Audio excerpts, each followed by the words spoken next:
안녕하세요. 신바람 톡톡 길라잡이입니다. 둔촌주공 공사 중단 사태가 이번 새 정부가 들어서면서 잘 해결되려고 하는지 긍정적인 소식이 전해지는 것 같습니다. 기존 정부의 부동산 정책을 꼬집으면서 정권을 잡은 새 정부라서일까요? 부동산 정책을 바로잡는 첫 번째 국정 목표가 바로 정비사업 규제 개선을 목표로 두었는데요. 그 추진 방법으로 이전 정부에서 했던 정비사업 3대 규제였던 분양가 상한제, 초과이익 환수제, 안전진단 등의 규제를 합리적으로 조정해서 그동안 문제였던 도심 주택 공급을 촉진하겠다고 합니다.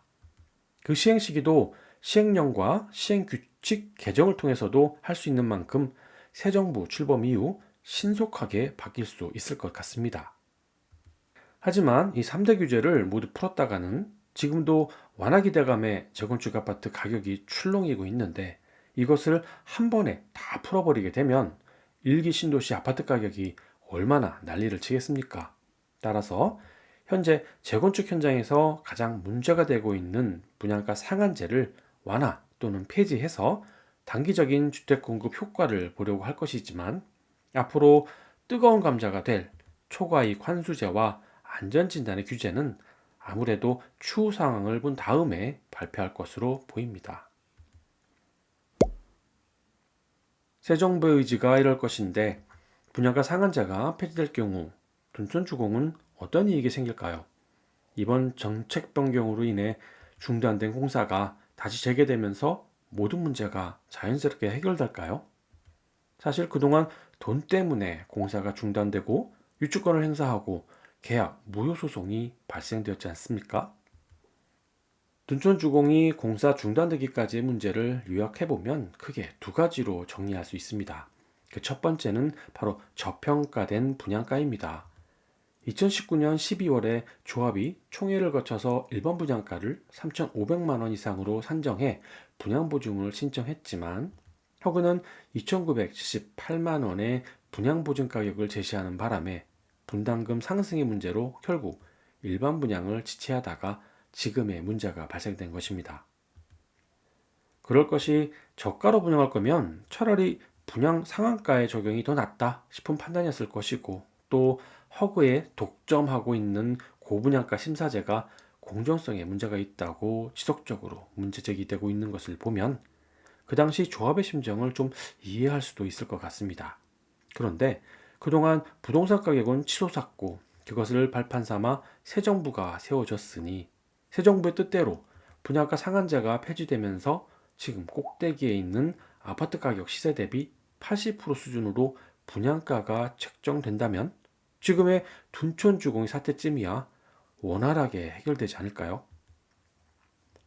두 번째는 공사비 증액에 대한 문제입니다. 조합과 시공단의 이야기 모두 당초 계약 조건이 바뀌면서 시공사의 공사비가 증가하는 바람에 조합의 분담금이 늘고 지금의 사태가 발생된 것이지만 결국 이건 역시 저평가된 분양대금에서 기인된 문제로 분상제가 폐지로 인해서 요술주머니에 분양대금만 들어오면 조합, 시공단 모두 점잖은 양반 모습을 다시 되찾게 되면서 서로 양보하며 분쟁의 원인이 자연스럽게 해결되지 않을까 싶은데요.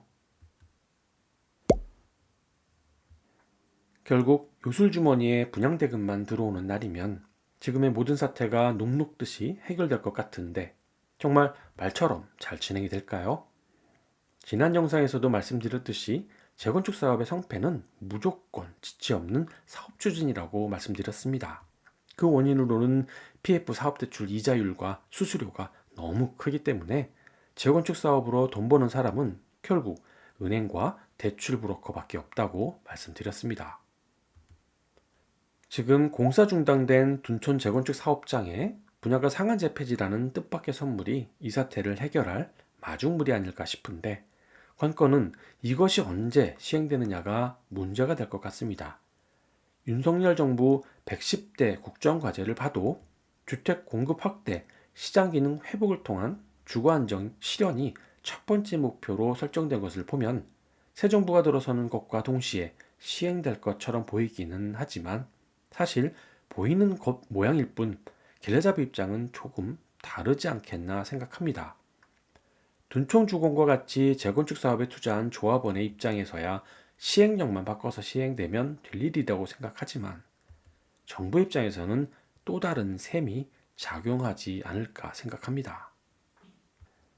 새 정부가 바로 한 달도 남지 않은 지방선거에 승리하기 위해서는 유주택자든 무주택자든 모두의 표가 소중할 것인데 공급이 급하다고 분양가 상한제 폐지를 바로 시행한다고 한다면 이건 집 없는 무주택자의 기대 심리를 한 방에 걷어차버리는 모양새가 되기 때문입니다.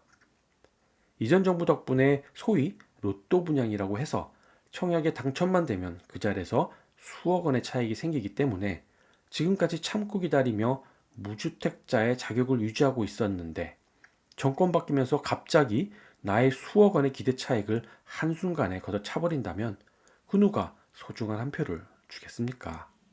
상황이 이런데 정치로 밥 먹고 사는 그 사람들이 과연 그런 표 떨어지는 일을 꼭 하겠습니까? 따라서 정부는 이번 지방선거가 끝나고 새로운 조직이 정비되는 상황을 충분히 지켜본 이후에 그들만의 셈이 확실해지면 그때 가서 발표할 가능성이 크다고 생각합니다. 그럼 잘하면 올해 안으로 둔촌주공이 공사를 재개할 수 있을까요? 외부 도움 없이 조합이 시공단과 지금의 문제를 잘 해결해서 자체적으로 공사를 재개하는 것 아니면 모를까? 분야가 상한제 폐지를 한다고 공사가 다시 재개될 여지는 힘들지 않을까 생각합니다. 그렇게 생각하는 이유는 이렇습니다. 새 정부가 이번 선거를 잘 치른 덕에 지방선거에 승리를 했다고 하더라도 그 조직을 정비하고 시행하기 위한 매뉴얼을 작성한 후에 시행령을 개정 공부하는데 최소 몇 달의 시간이 흐를 것인데 서울 아파트 공급이 급하다고 해서 다짜고짜 개정부터 했다가는 지금의 임대차 3법처럼 우왕좌왕하다 볼일 다 볼 수 있기 때문입니다.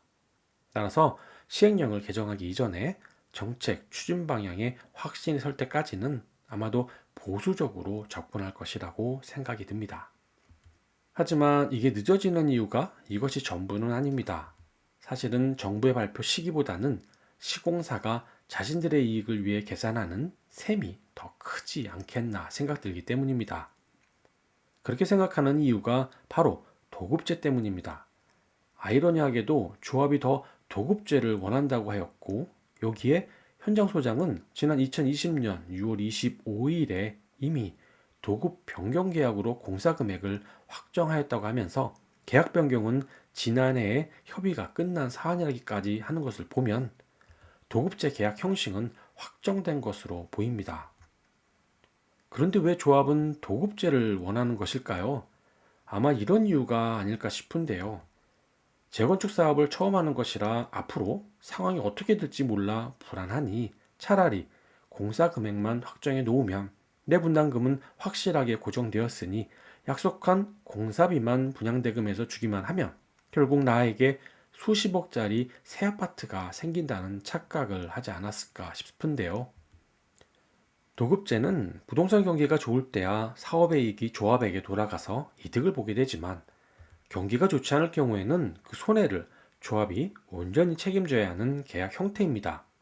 그런데 지금의 상황은 어떻습니까? 한 달에 대출이자만 67억이고 추가로 발생된 지연이자 역시 지금의 이자보다 얼마나 더 많아질지도 모르는 상황입니다. 그뿐이겠습니까?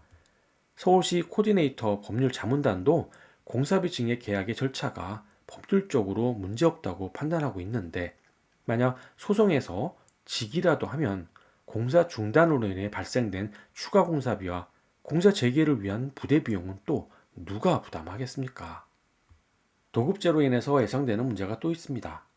여러분도 잘 아시다시피 우크라이나 전쟁으로 인해서 시멘트, 레미콘, 철근, 유리비 등 건설 원자재 가격이 오른 것뿐만 아니라 수급조차 잘 되지 않는 상황이기 때문에 하도급사가 많은 경제적인 어려움에 처해 있어서 원도급사에게 추가 공사비를 요청하며 파업했다는 소식을 들어봤을 것입니다. 그럼 여기서 발생된 추가 공사비는 누가 감당해야 할까요? 아니 그래서 도급계약 하자고 했잖아요. 어쨌든 난 모르겠고 시공사 너희들이 책임지세요.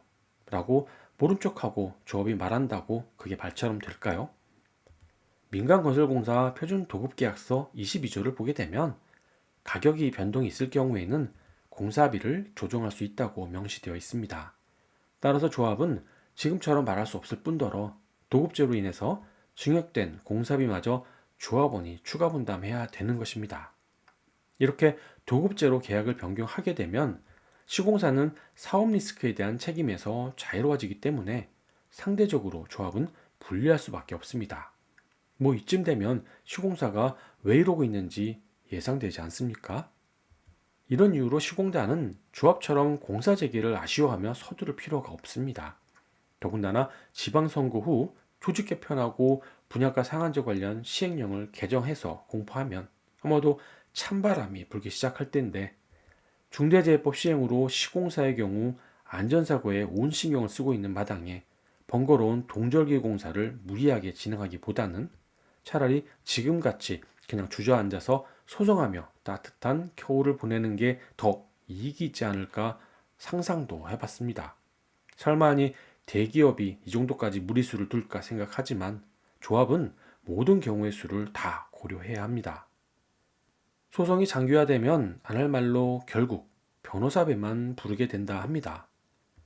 인터넷 게시판을 보면 전 재산을 걸고 있는 둔촌 조합원의 경우 어떻게 하든 이 문제를 빨리 해결하고 하는 것 같은데 집행부는 꼭 반대로 가는 것처럼 보여 안타깝습니다. 주위를 둘러보십시오. 혹시라도 전 재산을 걸고 사업을 추진하는데 내 옆에 책임감 없이 훈수만 하며 자신의 이익을 도모하는 사람이 있다면 그 사람 배부른 변호사와 뭐가 다르겠습니까? 이런 점을 잊지 마시고 조합은 무엇이 현명한 선택인지를 잘 고민해 보시기 바랍니다. 좋은 정보 드리려고 노력하고 있습니다. 영상 도움이 되셨으면 좋아요, 구독 부탁드리겠습니다. 감사합니다.